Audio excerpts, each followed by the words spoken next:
이제 오늘 우리는 출애굽기 25장 말씀을 잠시 함께 살펴보려고 합니다.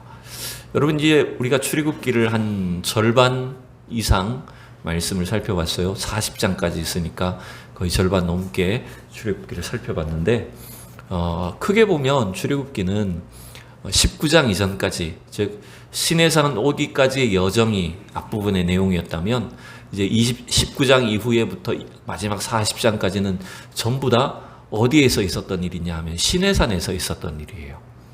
모세가 시내산을 오르락 내리락 하면서 하나님의 말씀을 받고, 그리고 이스라엘 백성들은 그 밑에서 이제 모세를 통해서 주시는 하나님의 말씀을 듣고 또 그 명령에 반응하는 그 내용이 이제 쭉 그 다음 내용이라고 볼 수가 있습니다. 그래서 결국 이 출애굽기라고 하는 이 성경을 우리가 이해를 할 때, 하나님께서 이스라엘 백성들을 저 애굽 땅에서 단순히 주소지를 옮기는 것만 목적을 갖지 않으셨구나라고 하는 걸 알게 되죠. 그래서 그들을 몸을 빼내서 저 가나안 땅으로 인도하는 것, 여러분, 그 단순한 물리적인 이동만이 목적이 아니었다는 거예요. 결국 하나님은 이스라엘 백성들을 하나님 백성으로서 이 땅에서 어떻게 살게 할 것인가, 그들의 신분이 무엇인지를 알고 그 신분에 걸맞는 삶을 어떻게 살아야 될 것인가를 이 출애굽기를 통해서 가르쳐 주시는 내용입니다. 출애굽뿐만 아니죠. 레위기도 마찬가지고요.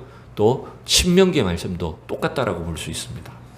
자, 그래서 여러분, 우리가 지난 24장까지 말씀에서 하나님은 모세를 통해서 이스라엘 백성들에게 중요한 그 율법들, 계명을 주셨죠. 그죠? 20장에서 10계명을 알려주셨고, 그 다음에 21장부터 23장까지 무슨 내용이 있었습니까? 소위 언약서라고 하는 그 규범들, 규례들을 쭉 알려주셨어요. 그래서 24장에서는 드디어 이스라엘 백성들이 하나님과 언약을 맺었죠. 그럼 결국 이 이스라엘 백성들의 신분을 뭐라고도 부를 수 있냐면, 따라합시다. 언약 백성. 예. 즉 하나님과 약속을 맺은 백성이다. 하나님과 분명한 언약 백성으로서 신랑과 신부가 100년 가약을 맺고, 그죠? 검은 머리가 팥뿌리가 될 때까지 그 약속을 지키며 살도록 요구가 되는 것처럼, 이스라엘 백성들과 하나님과 사이에 맺은 언약을 끝까지 지킬 것이 요구가 되는 것이 바로 이스라엘 백성들의 구체적인 삶이다라고 하는 거예요. 그런데 그것으로도 끝나지 않았어요. 하나님은 그 언약을 맺은 것으로 끝을 내는 것이 아니라 다시 모세에게 산으로 올라오라, 하나님의 존전으로 나오게 하셨죠. 그래서 오늘 우리가 읽은 이 25장부터 쭉 31장까지의 좀 긴 본문입니다. 이 내용은 전부 어떤 말씀을 주시냐면, 이스라엘 백성들이 하나님을 어떻게 예배해야 될지, 하나님을 어떤 방식으로 섬겨야 될지에 대한 예배에 대한 내용, 그런 것들을 쭉 가르쳐 주시는 겁니다. 여러분, 쉽게 생각해서 이스라엘 백성들이 하나님을 예배하려면 뭐가 전제가 돼야 될까요? 뭐가 필요하다고 볼 수 있을까요? 이스라엘 백성들이 하나님을 예배하려면 최소한 우리가 오늘도 이렇게 세상 속에 살다가도 예배의 처소에 모이는 것처럼 이스라엘 백성들에게 뭐가 필요합니까? 그렇죠? 그들에게는 성막이 필요한 거죠. 성전이 필요한 거예요. 그래서 하나님은 이 25장부터 31장까지 긴 내용의 대부분이 전부 다 뭐냐면 성막에 대한 내용이에요. 그 다음에 성막 안에 있는 여러 가지 기구들, 하나님을 섬길 때 사용할 수 있는 그 재료들, 도구들, 그런 것들. 또 누가 필요할까요? 성전의 제사를 주관할 제사장이 필요하죠. 그 제사장과 관련된 의복이나 규례들이나 이런 내용들이 쭉 소개가 되어 있어요.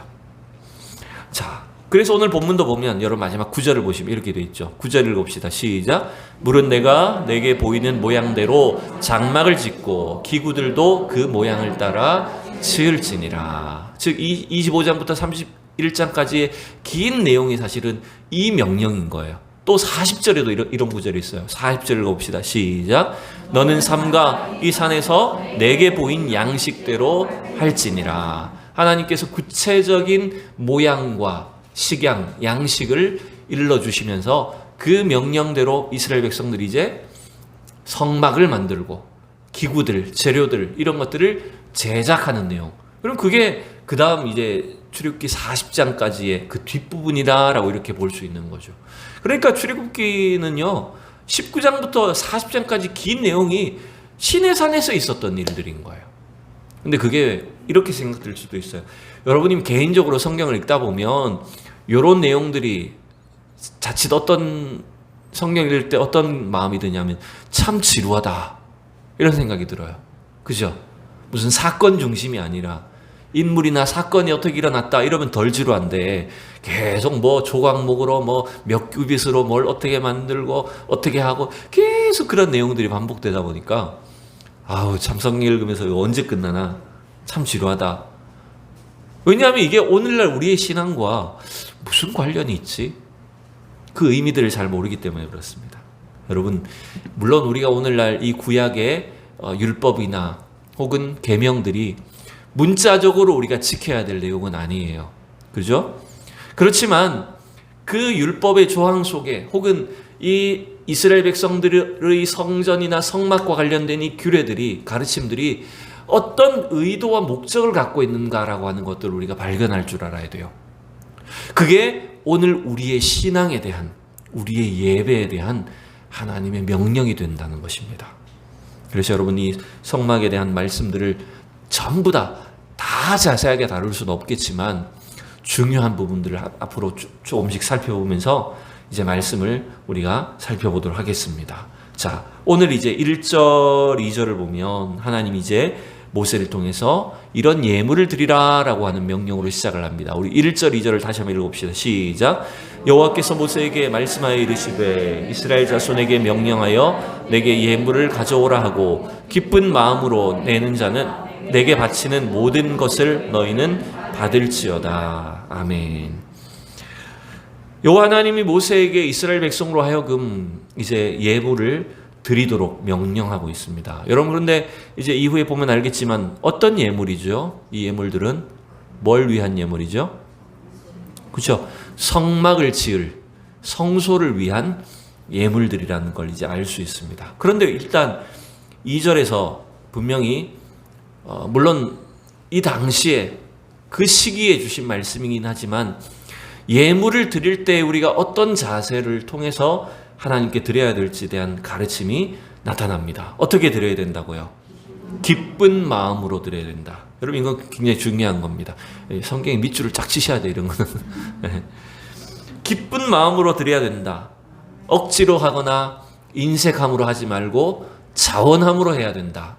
여러분 이건 신구약 성경을 걸쳐서 관통하는 메시지잖아요.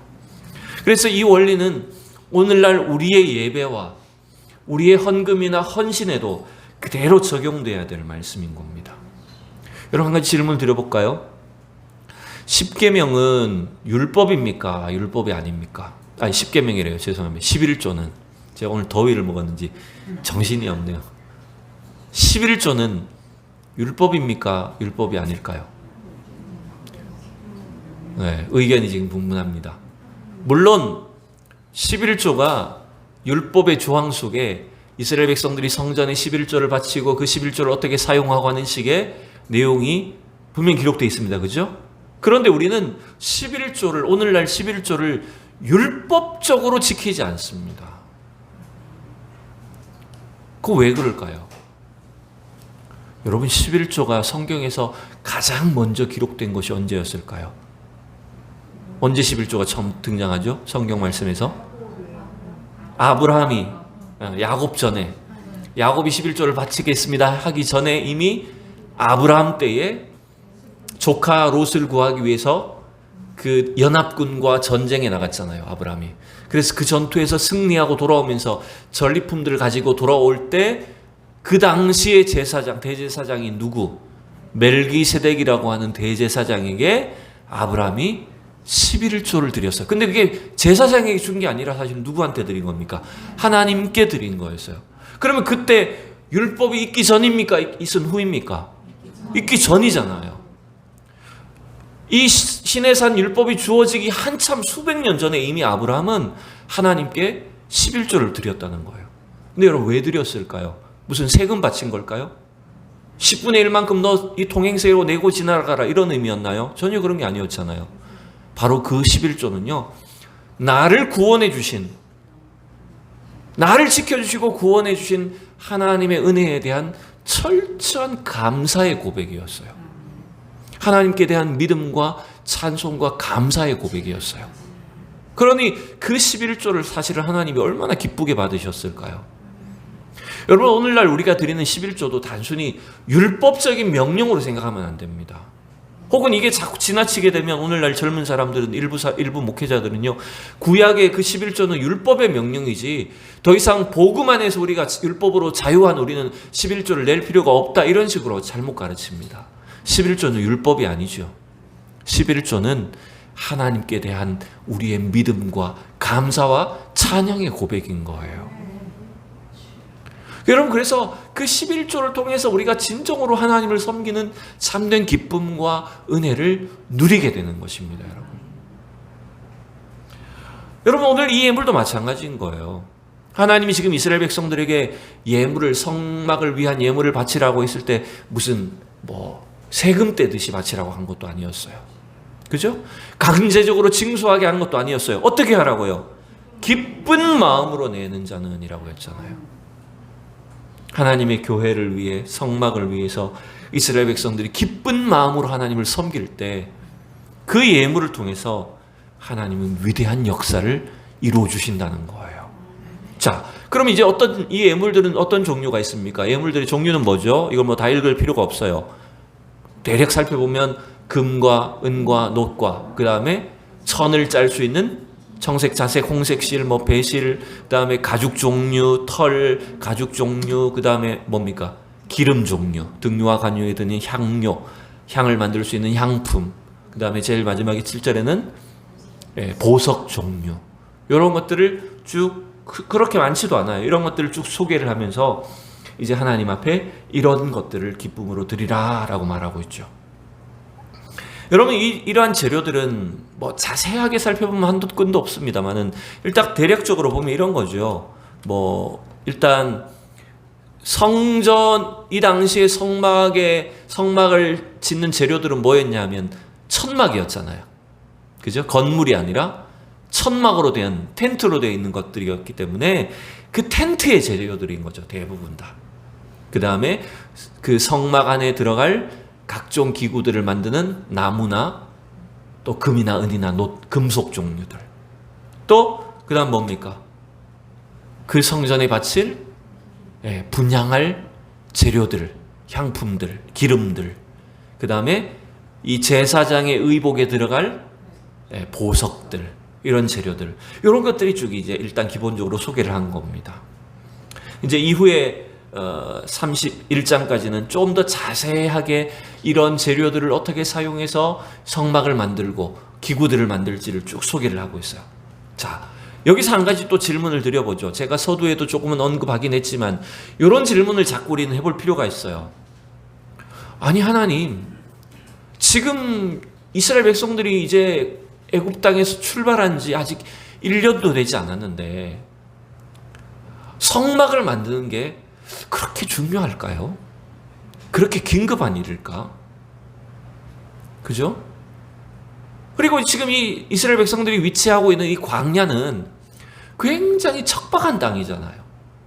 이런 재료들을 구하기도 어렵거니와, 또 성막을 지으면 여러분 어떻게 해야 됩니까? 이게 건물처럼 지어 놓는 게 아니고 텐트니까, 그렇죠? 이동할 때마다 어떻게 해야 돼요? 다 전부 다 메고 짊어지고 이동하고. 근데 굳이 왜 빨리 가나안 땅에 들어가면 더 좋지, 가나안 땅에 들어가서 거기서 성전을 건축하면 더 좋지 않을까? 왜 하나님은 지금 이제 막 출발한 지도 얼마 되지도 않은 이스라엘 백성들에게 광야에서, 이 힘든 환경 속에서 성막 건축하는 걸, 짓는 것을 왜 이렇게 긴급하게 명령하실까? 이런 질문 우리가 사실 해볼 필요가 있어요.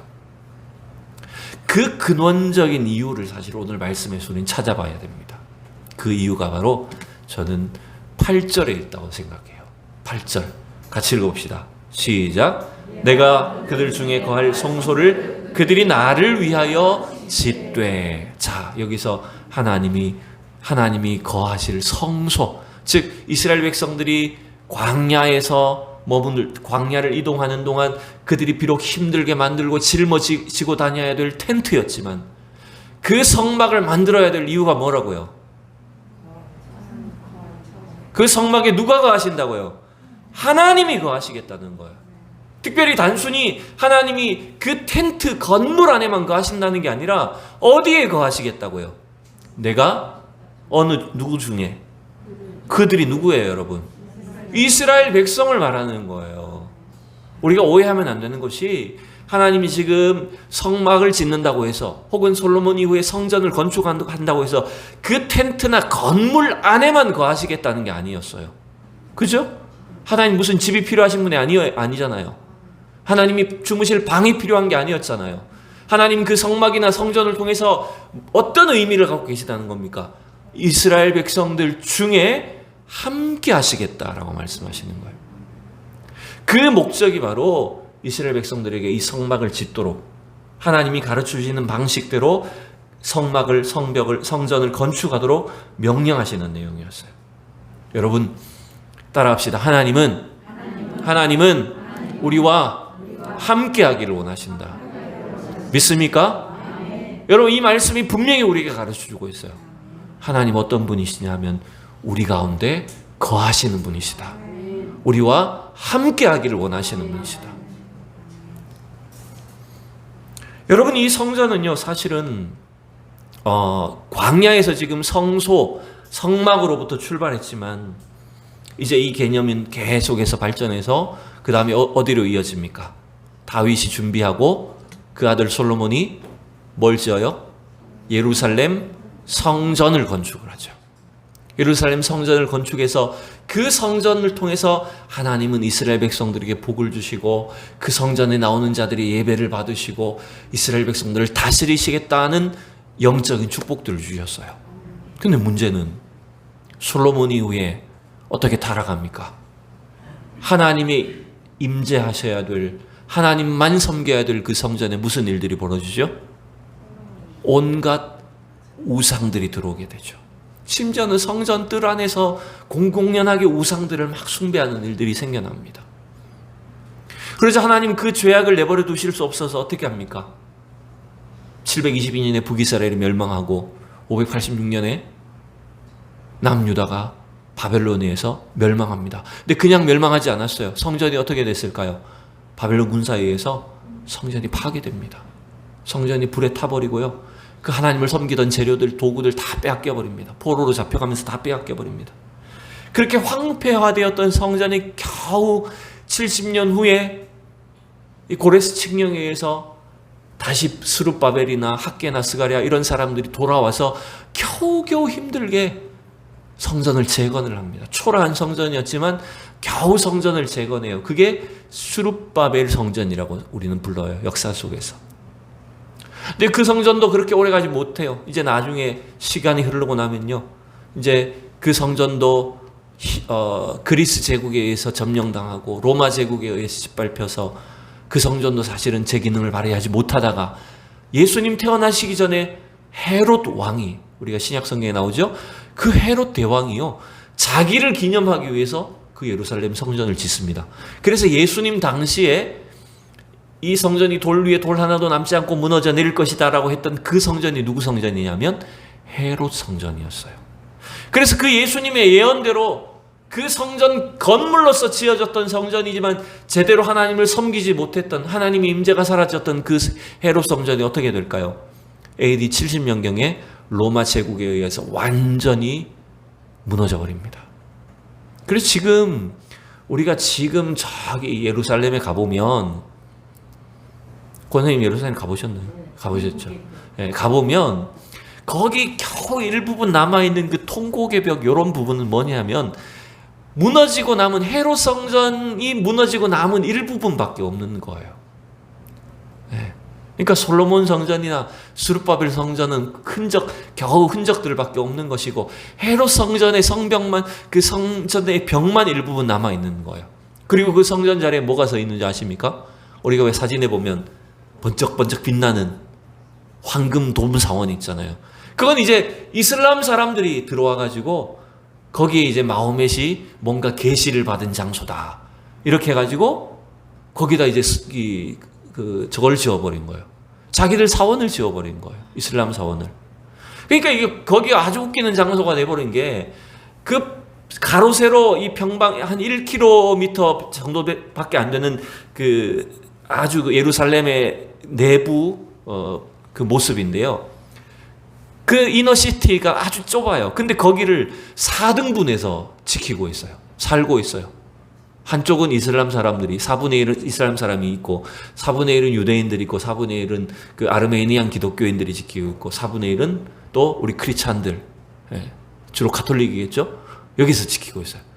그러니까 이게 아주 웃기는 장소가 된 거예요. 그래서 예루살렘은 여러분, 그 예루살렘이라고 하는 이름의 뜻이 뭐냐면 평강의 도시잖아요. 샬롬의 도시잖아요. 근데 전 세계에서 가장 평화가 없는 도시잖아요. 수천 년 동안 분쟁과 싸움이 있는, 지금도 여전히 그런 도시가 되어버린 거예요. 자, 그럼 제가 왜 이 성전 이야기를 하냐면, 근본적으로 하나님이 지금 이스라엘 백성들에게 성막을 지으라고 명령하시고 또 그 성막을 통해서 나중에 지어질 성전의 그림자가 되는데, 왜 하나님은 이스라엘 백성들이 이렇게 성전을 짓게 하시냐라고 하는 거죠. 그 근본적인 이유가 뭐라고요? 우리가 아까 8절에서 봤던 것처럼 하나님이 그들 가운데 거하시겠다라고 하는 거예요. 하나님은 자기 백성들과 함께 머무르기를 원하시고 그들과 교제하기를 원하시는 것입니다, 여러분. 왜 그런지 아세요? 하나님이 뭔가 재물을 받으시기 위해서가 아닙니다. 하나님 근본적으로 우리를 지으셨을 때 인간과 교제하기 위해서 우리를 지으셨어요. 하나님은 인간을 이 땅 가운데 살게 하셨을 때 하나님과 교제하는 존재로 지으셨어요.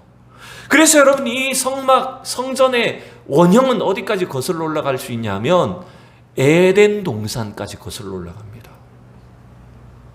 에덴 동산이 사실은 하나님이 거하시면서 자기 백성들과 교제하시는 그런 성전의 개념이었던 거예요. 자, 성경 한 구절을 볼게요.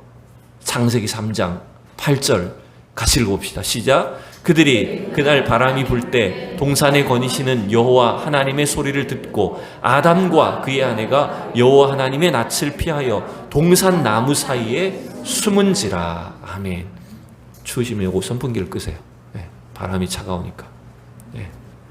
잠깐 끄셔도 괜찮을 것 같아요. 자, 여러분, 이 3장 8절을 잘 보시면 이런 구절이 있죠. 그들이 그날 바람이 불 때 동산에 하나님 어떻게 하셔요? 거니시는 여호와 하나님을 들었다. 소리를 들었다. 이 거니신다는 단어가 중요합니다. 여러분, 거닌다는 단어는 우리말로 하면 단순하게 놓고 보면 뭐 산책하듯이, 그죠? 이렇게 정원을 이리저리 천천히 이렇게 움직이는 그런 그림이잖아요. 맞는데 하나님이 창설하신 에덴 동산, 특별히 아담과 하와를 위해서 에덴 동산을 창설하셨는데 거기를 그냥 그들이 알아서 살도록 내버려 두신 것이 아니라는 거죠. 하나님 어떻게 하고 계세요? 거기를 거닐고 계시잖아요. 여러분, 그래서 이 거니시는 이라는 이 단어는 왔다 갔다 한다는 그런 움직임만 의미한 단어가 아니에요. 그들과 교제하신다, 이런 의미가 들어있어요. 어떻게 하신다고요? 교제하신다고요. 하나님 그냥 왔다 갔다 하시는 게 아니에요. 감시하신다는 게 아니에요. 하나님은 에덴 동산에 살게 하신 아담 하와와 교제하시는 분이셨다는 거예요. 근데 왜 숨었죠? 왜 숨었죠, 이들이? 선악과를 따먹는 범죄를 인해서 숨게 된 거예요. 즉, 범죄하기 전에는 어땠다는 말일까요? 아담 하와가 하나님과 교제했다는 거예요. 아무 문제가 없었다는 거예요. 여러분, 그래서 이 에덴 동산은요, 근본적으로 보면 하나님이 그곳에 임재해 계시고 하나님이 자기 백성과 끊임없이 교제하시는 성전과 같은 장소였어요. 그 증거가 사실은 굉장히 많은데 오늘 짧은 설교에 그걸 다 이야기를 할 수는 없어요. 그 중에 하나가 이런 것도 있죠. 창세기 2장에 보면 하나님이 에덴 동산을 어디에 이렇게 창설하셨다라고 할 때 그 지형의 특징을 말할 때 그 첫째 강은 뭐 이름은 뭐고 거기는 뭐 금이 있고, 오늘 우리 출애굽기에 나오는 보석 뭐였을까? 호마노라는 보석이 등장합니다. 여러분, 그 에덴 동산의 특징이 사실은 하나님께서 성막을 지을 때 쓰도록 만든 재료하고도 연관된 것들이 다 있더라는 거예요. 자, 뭐 그런 자세한 내용을 다 할 수는 없어요. 자, 문제는 인간의 이제 범죄와 타락으로 인해서 하나님과 원래 교제하던 것들이 끊어져 버린 겁니다. 그 다음 어떻게 됩니까? 하나님으로부터 저주를 받고 에덴 동산에서 어떻게 돼요? 쫓겨납니다. 결국 쫓겨났다는 건 뭡니까? 하나님과의 교제를 잃어버렸다는 거예요. 결국 여러분, 하나님이 이스라엘 백성들을 특별히 애굽 가운데서 구원해내시고 그들을 통해서 성막을 짓게 하시고 성전을 건축하게 하고 하나님의 구원사역을 이루어 가시는 것은 뭐냐면, 원래 하나님께서 인간에게 주셨던, 자기 백성들이 주셨던 하나님과의 교제를 회복하게 하시는 과정이라는 거예요. 여러분 믿습니까? 우리의 구원은 뭘까요? 우리가 이 땅에 마음대로 살다가 죽은 뒤에 천국 가는 게 구원 아닙니다. 우리가 이 땅에 하나님을 믿고 주님을 섬길 때, 여러분, 그게 날마다 주님과 교제하는 삶이 되어야 됩니다. 주님이 우리 가운데 임재하셔야 됩니다. 주님이 예배를 통해서 우리의 예배를 기뻐 받으시고 우리의 가정과 교회 가운데 주님이 날마다 임재해 주시는 것입니다. 여러분, 그게 바로 참된 성전의 의미고 목적이라는 거예요. 자, 그래서 하나님은 모세에게 오늘 뭐라고 마지막에 이렇게 말씀하시느냐. 9절 읽어봅시다. 시작. 물은 내가 내게 보이는 모양대로 장막을 짓고 기구들도 그 모양을 따라 지을지니라. 아멘. 자, 오늘 이 마지막 구절이 좀 중요한 것 같아요. 특별히 하나님이 그냥 성막을 지으라고 할 때, 야, 니네 텐트 이렇게 좀 멋있게 잘 지어라. 돈 좀 많이 들여서 지어라. 알아서 해라. 이렇게 하지 않으셨어요. 어떻게 지으라고 하셨어요? 내가 내게 보이는, 너는 누구예요 그러면? 모세죠. 하나님이 모세를 통해서 일일이 모양을 가르쳐 주시는 거예요. 어떤 규격으로, 어떤 재료를 사용해서 요러요러한 모양으로 성막 텐트를 만들고 그 안에 기구들을 만들고 제사장은 어떤 의복을 입어야 되고 이런 것들을 상세하게 가르쳐 주신다는 거예요. 자, 여러분, 이 좀 비약이 크다고 볼 수도 있겠지만, 제가 좀 도약을 크게 한다고 볼 수 있지만, 여러분, 하나님이 첫 성전이라고 할 수 있는 에덴 동산을 창설하실 때 하나님의 모양대로 지은 게 누굽니까? 그렇죠.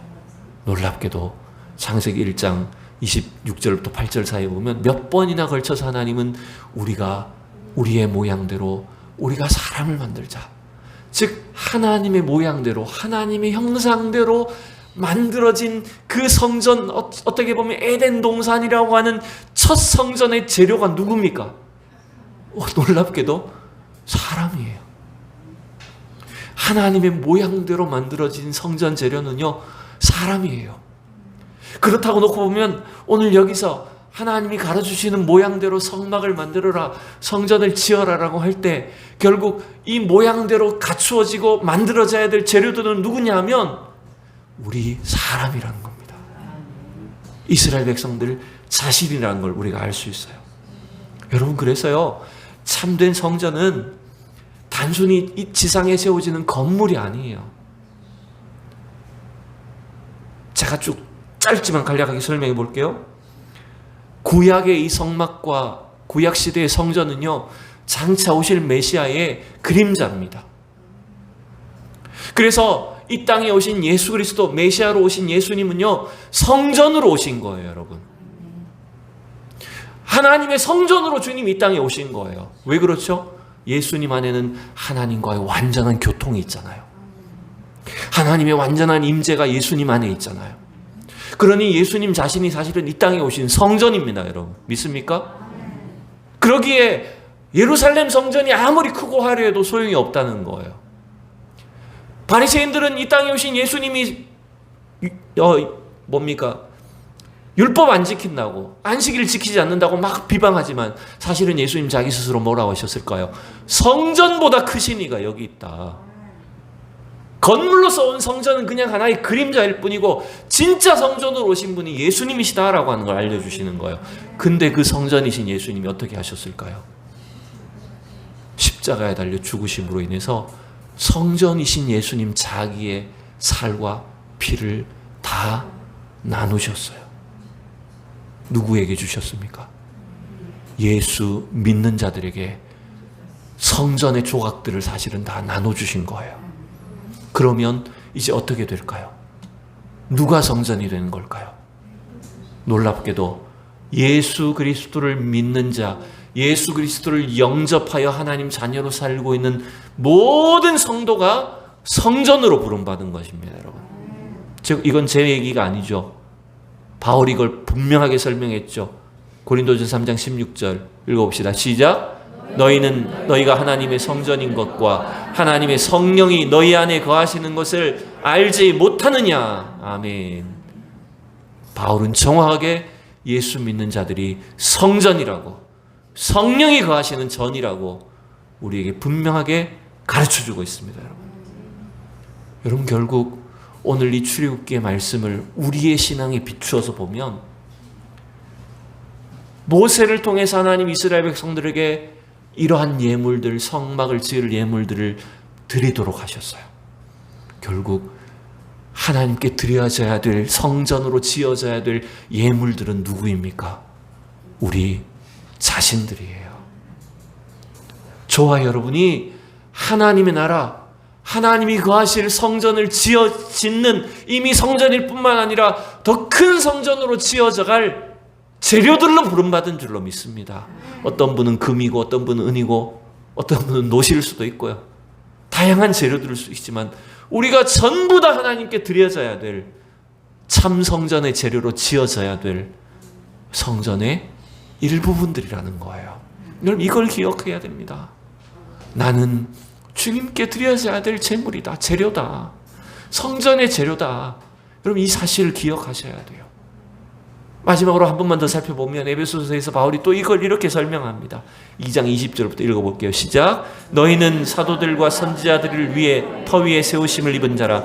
그리스도 예수께서 친히 모퉁이 돌이 되셨느니라. 그의 안에서 건물마다 서로 연결하여 주 안에서 성전이 되어가고 너희도 성령 안에서 하나님이 거하실 초소가 되기 위하여 그리스도 예수 안에서 함께 지어져 가느니라. 아멘. 성전 재료가 누구라고요? 우리라고요. 여기서도 정확하게 건물로 설명해 주고 있잖아요. 우리가 다 예수 그리스도 안에서 보혈의 은혜로 깨끗함을 받고 주님 앞에 기쁨으로 헌신하며 나아갈 때 하나님이 우리 성도들을 다 받아주시고 사용해 주셔서 하나님의 영광이 거하실 성전으로 지어져 가게 하신다는 것입니다. 믿습니까? 교회는 이런 곳이 되어야 됩니다. 지상의 교회는 완전할 수는 없지만 하나님께서 거하실 그 성전으로 모든 성도들이 그 성전의 재료가 되어서 하나가 될 때, 서로가 연결이 될 때 주님의 놀라운 임재와 영광이 함께하는 그런 아름다운 성전으로 주님의 나라로 세워져 갈 줄로 믿습니다. 기도하겠습니다. 살아계신 하나님 은혜를 감사합니다. 오늘도 이스라엘 백성들 기쁨으로 성소를 위한 예물을 드리게 하신 것처럼 오늘도 이 죄악된 세상, 부족한 인생 가운데서 하나님의 나라, 주님의 성전으로 지음받도록 우리를 불러주시고 그 성전 재료로 우리를 사용하여 주시니 감사를 드립니다. 오늘도 우리의 자신의 삶을, 우리의 가정을, 우리의 생애를 하나님 주님께 예물로 드리는 종들이 되게 하여 주시옵소서. 기쁨으로 드리며 하나님 앞에 헌신할 때 주님이 우리 교회를, 우리 성도들을 하나님 참으로 아름답고 영광스러운 하나님의 전으로 더욱더 세워주시는 큰 은혜와 복이 있게 하여 주시옵소서. 감사드리며 예수님의 이름으로 기도하옵나이다. 아멘.